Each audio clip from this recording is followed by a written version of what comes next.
Silakan Ketua Pimpinan Wilayah Muhammadiyah Jawa Tengah,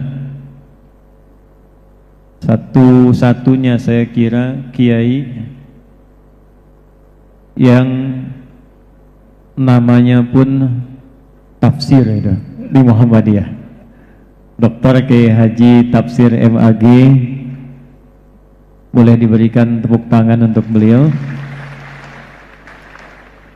Teriring doa, mudah-mudahan beliau senantiasa dijaga, disehatkan, dan diberikan kekuatan tambahan pengetahuan dan juga kekuatan iman dan ikhlas di sisi Allah Subhanahu wa Ta'ala. Malam ini tadi disebutkan pula, saya dikawal tadi dari UMS dari sejak pagi oleh dua orang yang bersahabat, konsisten persahabatan ini sampai sekarang. Satu rektor, yang kedua mantan rektor. Pak Rektor yang sebelah kiri ada Prof. Harun. Terima kasih Prof. Rupanya beliau juga punya bakat yang tersembunyi. Selain memimpin universitas, juga punya semangat di bidang olahraga. Kemudian ada Prof. Anif, Sofyan Anif. Terima kasih Prof. yang bersamai sampai malam hari ini, dan ini menyiapkan batik dari tadi pagi untuk dipakai malam ini. Khusus deh. Kemudian juga hadir malam hari ini sebetulnya ketua saya, tapi beliau pura-pura pakai pakaian yang agak berbeda. Kita doakan baru kembali dari haji, semoga keberkahannya melekat pada kita semua. Ya, Ustadz Kiai Haji Fathur Rahman Kamal, hafizahullah ta'ala, beserta seluruh jajaran pimpinan wilayah Aisyah Jawa Tengah. Terima kasih Bu Dokter dan seluruh jajarannya. Dan tentu yang kita harus apresiasi juga untuk memulai pimpinan daerah Muhammadiyah Karanganyar. Semoga acara malam hari ini melahirkan pahala-pahala dan jariah di sisi Allah Subhanahu wa Ta'ala. Malam ini insyaallah acara kita berlangsung aman karena Pak Dandim juga datang, Dandim Sukoharjo, Letkol Infantri Sutwi Siswanto, dan sengaja memastikan aman, jadi ada di berbaur Pak Kapolres, dan tentu yang paling saya muliakan dan saya sayangi seluruh keluarga besar Muhammadiyah Aisyah, relawan dan peserta Jambore Nasional yang hadir di malam hari ini.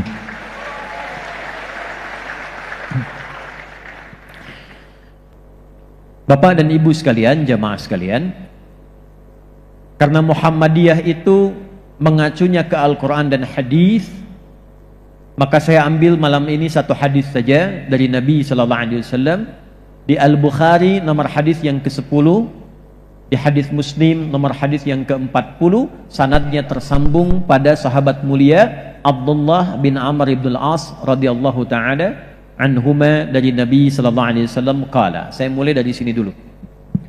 Qala Rasulullah sallallahu alaihi wasallam, al-muslimu man salimal muslimuna min lisanihi wa yadihi, wal muhajiru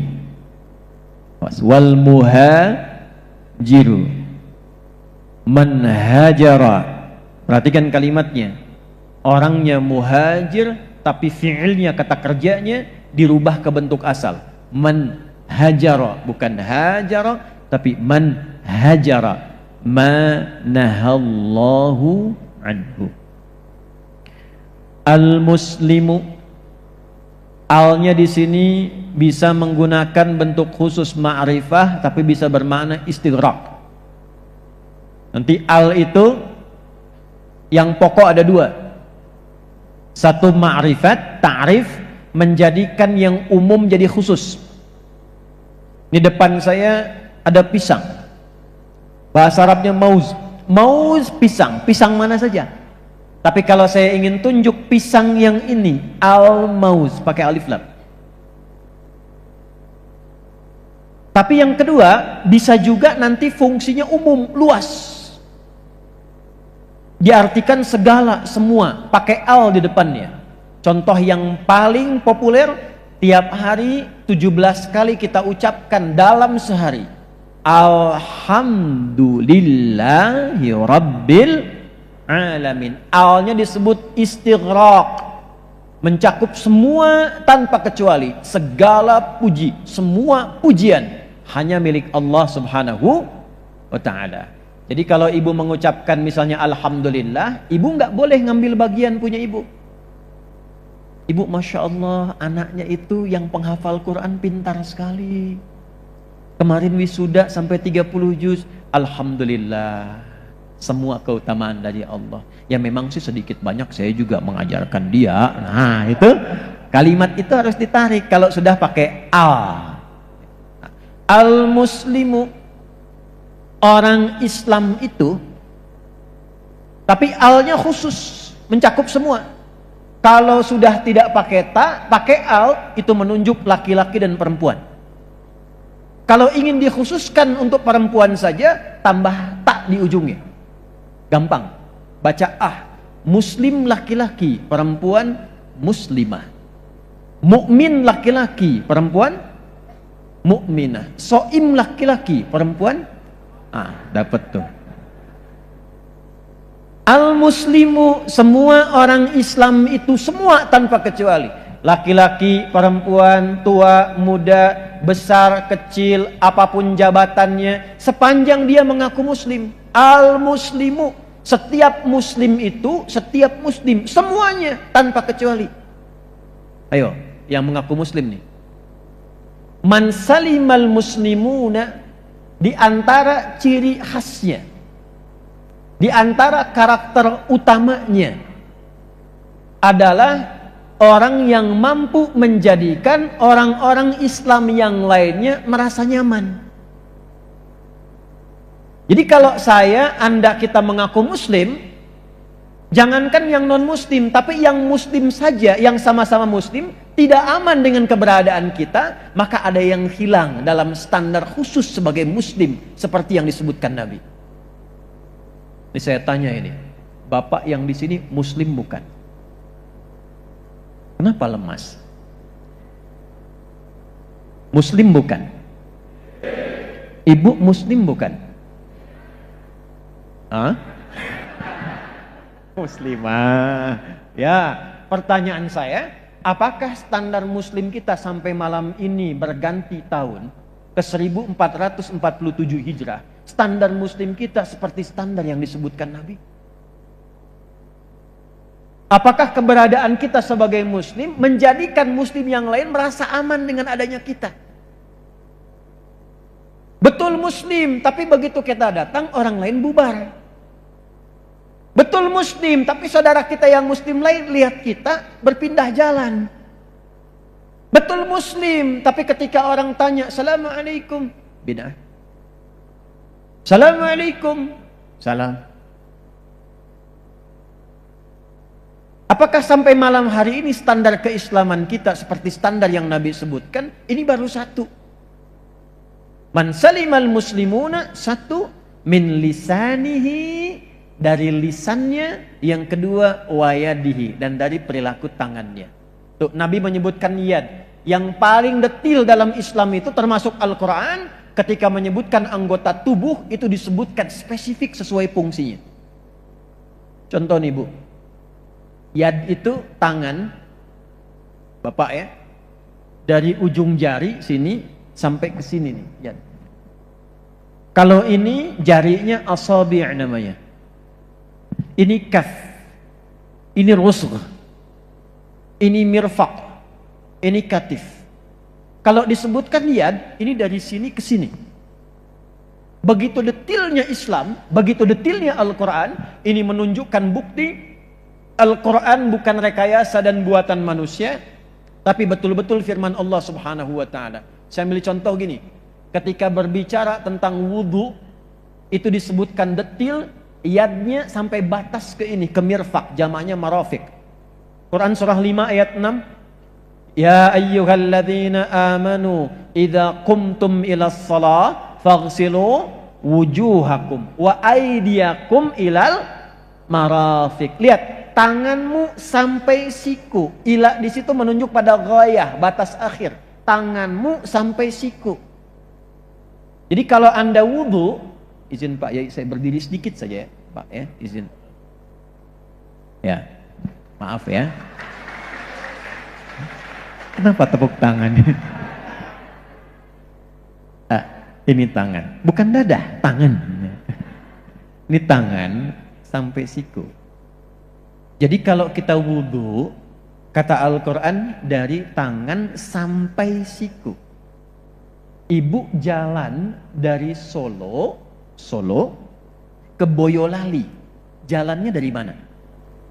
Solo. Berhentinya di mana? Tangan sampai siku, berarti dari depan ke siku. Walaupun wudhu dari sini begini, kerannya dibuka begini, sah. Tapi afdol baiknya ambil airnya, jatuhkan dari tangan sampai siku. Pertanyaan saya, mengapa Al-Quran begitu detil menyebutkan batas sampai disebut tangan sampai siku gini? Karena ternyata setiap bagian tangan ini punya fungsi perilaku. Wudhu itu salah satu fungsinya mengembalikan kembali seluruh bagian tubuh yang biasa digunakan untuk berinteraksi ke dalam fungsi yang baik. Itulah sebabnya kenapa setelah wudhu kita baca doanya doa tobat. Coba selesai wudhu, doanya apa? Asyhadu an la ilaha illallah wa asyhadu anna Muhammadan Rasulullah. Terus Allahumma minat, apa artinya tawabin? Tobat. Yuk ngajinya pakai kitab, jangan pakai media sosial digital karena tasrifnya beda. Kalau pakai kitab tuh fa'ala yaf'ilu, fa'ala yaf'ulu, fa'ala yaf'alu. Kalau pakai digital, fasbaka yu facebooku, facebookan. Taktaka yu taktiku, tiktokan. Instagrama yang instagrimu, instagraman. Tabaya tubu, youtuban. Kalau ini tabaya tubu taubatan, tobat itu apa? Kembali kepada jalan yang benar, mengembalikan fungsi tangan ke dalam fungsi yang benar. Untuk apa tangan diciptakan? Untuk apa lisan mulut diciptakan? Kenapa kita kumur-kumur? Apakah sekedar mengeluarkan kotoran yang di lisan? Tidak.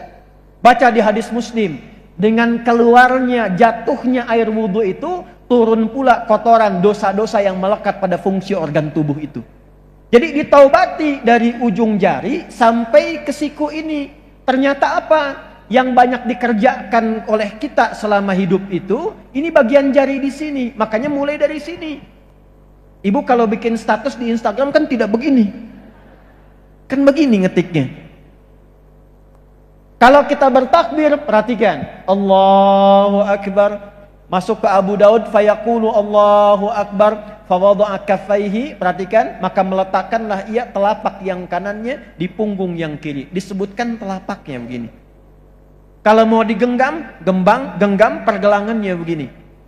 Jadi saya mau katakan, tangan itu dari sini sampai ke ujung. Tapi dalam praktek fikih, detil disebutkan setiap bagian-bagiannya. Kata Nabi, identitas orang Islam yang baik itu ketika orang-orang Islam yang lain merasa aman dengan tangannya, ujung jari sampai ke sini.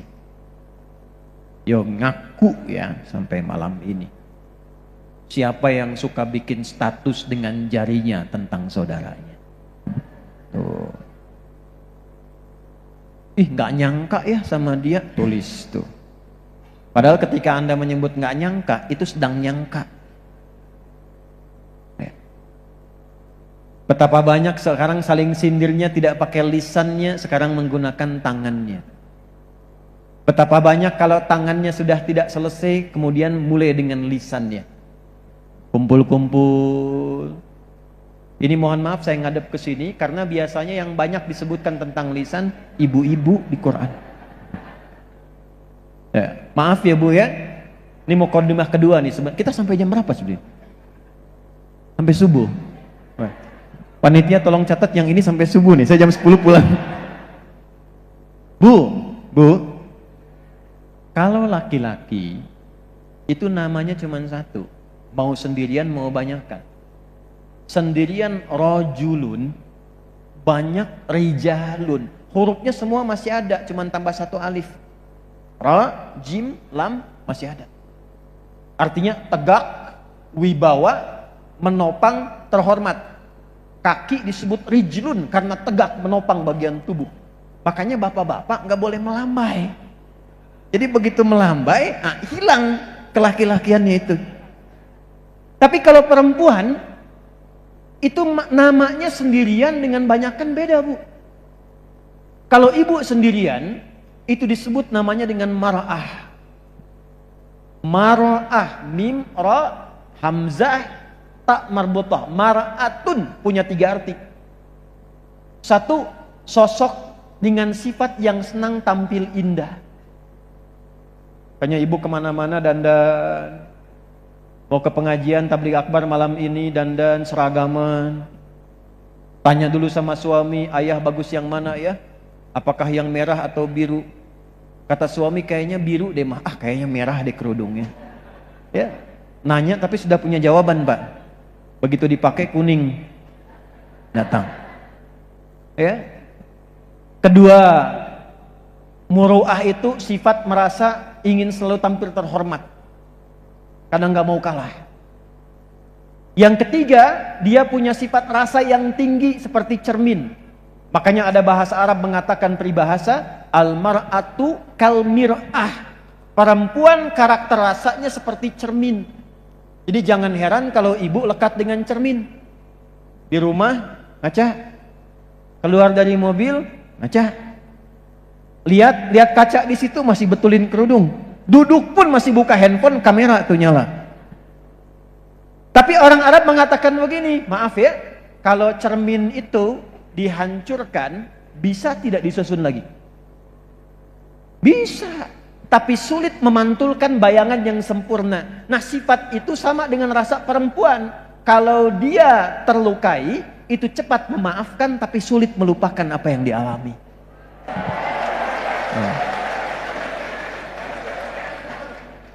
Jadi kalau bapak punya masalah di hari ini, itu persoalan 20 tahun lalu diungkit lagi. Ahli sejarah, Pak. Ya. Itu kalau sendirian. Nah, apa hubungan dengan hadis tadi? Kalau kumpul dengan temannya, berubah namanya dari mar'ah jadi nisa. Apa itu nisa? Seakar dengan kata nasa. Di antara maknanya, sifat yang gemar mencurahkan apa yang dirasakan. Nanti diabadikan dengan nama suratnya, surat An-Nisa, Bu. Ayat yang ke-34. Fassalihatu qanitatun hafidhatul lil ghaibi bima hafidhallah. Jadi perempuan-perempuan yang salihah taat kepada Allah dengan cara menaati suaminya pada yang dibenarkan Allah dan menjaga aib suami dan rumah tangga supaya tidak terbuka keluar karena Allah sudah tutup. Pertanyaannya, kenapa dilekatkan dengan nama surat An-Nisa? Karena ibu-ibu sependiam apapun kalau ketemu temannya cerita. Judulnya pengajian, sambil nunggu ustadz kan tanya dulu. Jeng, apa kabar? Baik. Sehat? Sehat. Suami bagaimana? Di situ masalahnya.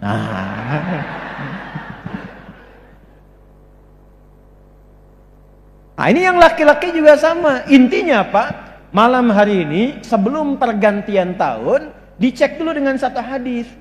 Tanda keislaman kita dengan satu hadis ini saja. Sudah sampai mana kita dapatkan sampai malam ini? Puluhan tahun hidup, 50 tahun, 60 tahun, 30 tahun, 40 tahun. Cek dengan satu hadis ini saja. Apakah karakter keislaman kita sudah seperti yang dituntun dengan satu sifat saja dari Nabi SAW? Yang ketika orang itu hadir, dia merasa tentram dengan keberadaan kita. Kalau bukan dengan lisan, dengan tangannya. Kalau belum itu didapatkan satu itu saja, maka wal muhajiru. Dan orang yang hijrah itu, Pak Muhajir ini. Wal muhajiru. kenapa kok tiba-tiba jadi orang hijrah? Dan bukan hajir. Kalau muhajir itu kan fiilnya dari hajaro, yuhajiru, muhajaratan, fahuwa muhajir. Ada tafa'ul, mengajak, saling ngajak untuk hijrah. Kenapa pertama disebutkan tanda, setelah itu pindah menyebutkan orang hijrah? Bahasa gampangnya gini, kalau satu aja ini belum dapat, cepat hijrah. Cepat berubah. Takutnya tidak diaku sebagai umat Nabi. Takutnya begitu datang di haud nanti, ya Rasulullah, saya umatmu. Bukan, nggak ada tandanya. Pergi sana. Jadi kalau belum kita dapatkan sampai malam ini, maka kata Nabi, wawunya langsung ma'iyah, ataf ke yang sebelumnya, diikutkan pada yang sebelumnya. Kalau belum dapat tanda itu, berhijrahlah. Muhajir. Ajak-ajak temannya. Bapaknya sudah baik, istrinya belum, ajak. Orang tua sudah baik, anaknya belum, ajak. Anaknya sudah hafal Al-Quran, ibunya sudah bisa baca, bapaknya baca pun belum punya waktu, ajak. Supaya malam ini semua berubah. Ambil tahapannya, keluarkan prosesnya. Maka timbul pertanyaan, dari mana memulai hijrah itu? Seperti apa prakteknya? Disinilah inti yang akan kita uraikan di malam hari ini. Wal muhajiru, dan orang yang hijrahnya benar itu, yang sejati itu, ingin berubah jadi pribadi yang lebih baik, man hajar. Ini tolong fokus di sini ya, ini menarik sekali. Setelah itu pakai man. Apa artinya man? 500.000. Barang itu punya siapa? Saya itu waktu habis. Saya jarang menerjemahkan man dengan barang siapa, karena sampai malam ini pun Pak Yai, itu saya belum temukan tuh barang punya siapa. Saya lebih senang mengartikan Prof dengan siapapun. Man itu, man ismun mausulun yadullu alal fardiyatil ammiyah. Paham? Tidak. Kata sambung konjungsi yang menyambungkan dari peristiwa sebelumnya, menunjuk pada objek, mengajak menjadi subjek. Siapapun tanpa kecuali, laki-laki, perempuan, besar, kecil, tua, muda, tapi secara personal pribadi. Jadi kalau ibu baca ayat, bapak baca ayat, kita temukan hadis misalnya dari Nabi, kalimatnya man, itu Nabi ngajak kita langsung secara personal. Bahasa gampangnya gini, ikutkan diri kita ke situ. Hei Adi, kamu hijrah. Jadi kalau Anda baca hadis, wal muhajiru, dan orang yang hijrahnya benar itu, yang sejati itu, man, tempatkan diri kita di situ. Adi, kamu ikut. Fulan, kamu ikut. Fulanah, kamu harus benar. Ngajak, Nabi ngajak kita. Nabi manggil kita. Saya mau tanya sebentar ini. Kalau bapak, ibu namanya disebut oleh Pak Ketum, Pak Haidar, senang tidak? Disebut oleh Pak Sekum, Pak Mukti, senang tidak? Disebut oleh Pak Kiai Tafsir, senang tidak? Senang. Sekarang Anda disebut, dimasukkan namanya oleh Nabi secara pribadi, kamu senang tidak? Apakah setiap yang senang itu mau mengikuti apa yang disampaikan? Insya Allah turun. Disebut senang, tapi diminta jarang dikerjakan. Sekarang kata Nabi, hei, kalau ingin jadi umatku, umat Islam yang benar, ayo saling mengingatkan hijrah. Bagaimana caranya ya Nabi? Man hajara. Kalau mau hijrah, jangan banyak fikir, jangan banyak merencanakan, maka kata kerja fiilnya dibuang alifnya, dikembalikan kepada bentuk dasarnya. Dari hajara menjadi hajara. Rumus kaidahnya, ziyadatul mabna tadullu ala ziyadatil ma'na. Kalau bertambah huruf, bertambah makna. Berkurang huruf, kembali berkurang makna. Kalau ada alif, itu ada proses, ada panjang, ada perencanaan. Alifnya dibuang, cepat lakukan tanpa jeda. Kalau ingin Anda menjadi muslim yang baik, berpindah dari kebiasaan yang tidak baik, jangan banyak berpikir. Semakin banyak berpikir, kita bertempur dengan ajal, boleh jadi ajal datang lebih cepat dari apa yang kita pikirkan. Saya mau rencana baiknya besok sajalah, malam meninggal. Siapa yang tahu kapan kita meninggal? Ada yang tahu, Pak? Anda bisa duluan, saya belakangan. Bisa ditukar juga. Saya belakangan, Anda duluan. Mungkin terjadi. Makanya rumusnya kata Nabi, man hajara ma nahallahu anhu. Orang yang hijrahnya benar itu, dia mencoba melihat kepribadian pada dirinya, seluruh tubuhnya dari ujung kepala sampai ujung kaki, semua. Apa yang kurang baik pada dirinya, perbaiki jadi baik. Dari ujung kepala. Maaf, ini mata. Apa fungsi mata? Bukan. Kalau cuma melihat, ayam melihat. Elang melihat. Kambing melihat. Mata elang lebih tajam daripada mata kita, tapi tidak dihisab. Mata kita karena dihisab, maka Allah melekatkan fungsi pada mata, bukan sekedar melihat. Turun Quran surah ke-24 ayat 30 untuk laki-laki, 31 untuk perempuan. Kul, katakan Muhammad, viralkan, sampaikan lil mu'minina, pada laki-laki yang punya keyakinan bahwa dia akan dihisab. Yaghuddu min absarihim, gunakan imannya untuk memandang dengan matanya. Yang tidak baik menurut imannya, palingkan. Memalingkan pandangan dari yang tidak baik namanya ghaddul basar. Wa kullil mu'minati, dan katakan pada perempuan-perempuan yang yakin dia akan dihisab, yaghdudna min absarihinna, pandang yang baik-baik, tak baik menurut imannya, palingkan. Jadi fungsi mata hanya